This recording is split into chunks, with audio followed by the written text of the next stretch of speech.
राहुल और उसकी दोस्त अनन्या हमेशा नए जगहों पर घूमने और कुछ नया खोजने के शौकीन थे।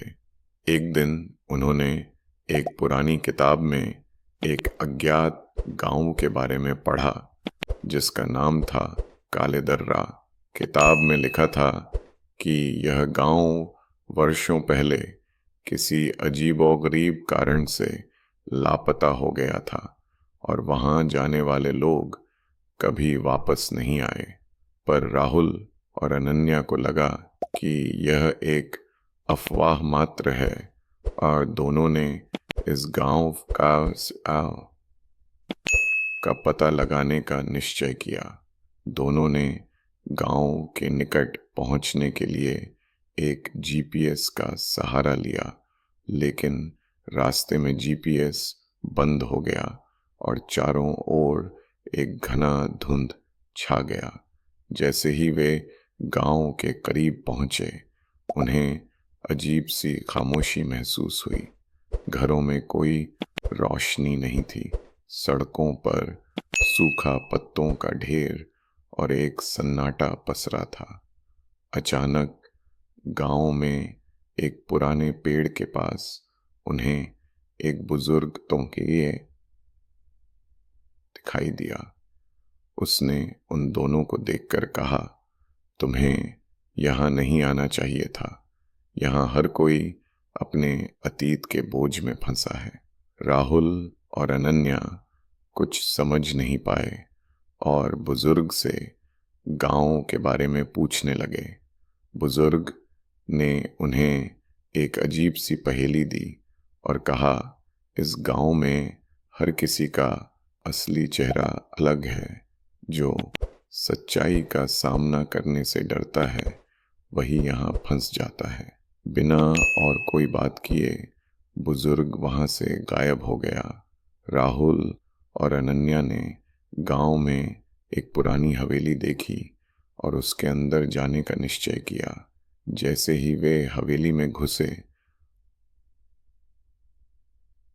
हवेली का दरवाजा खुद बंद हो गया।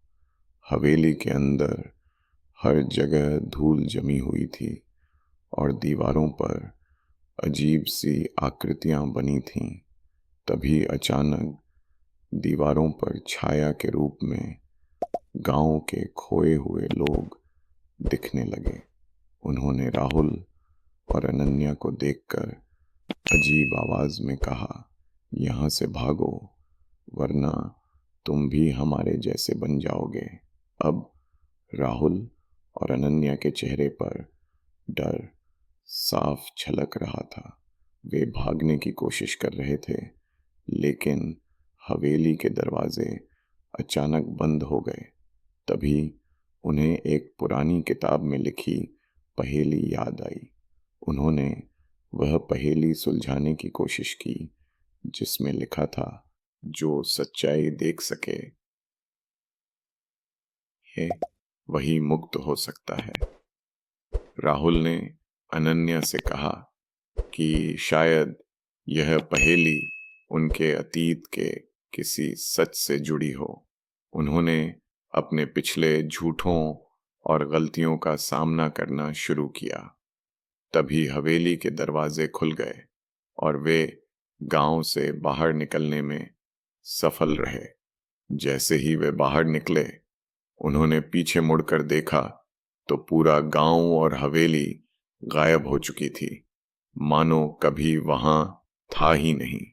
राहुल और अनन्या को समझ आ गया कि काले दर्रा गांव सच में लोगों को उनके अतीत के सच का सामना कराने के लिए था। दोनों ने एक दूसरे की ओर देखा और बिना कुछ बोले वापस लौट आए। लेकिन मन में एक सवाल हमेशा के लिए रह गया, क्या वो सच में उस गांव में गए थे या यह महज एक भ्रम था।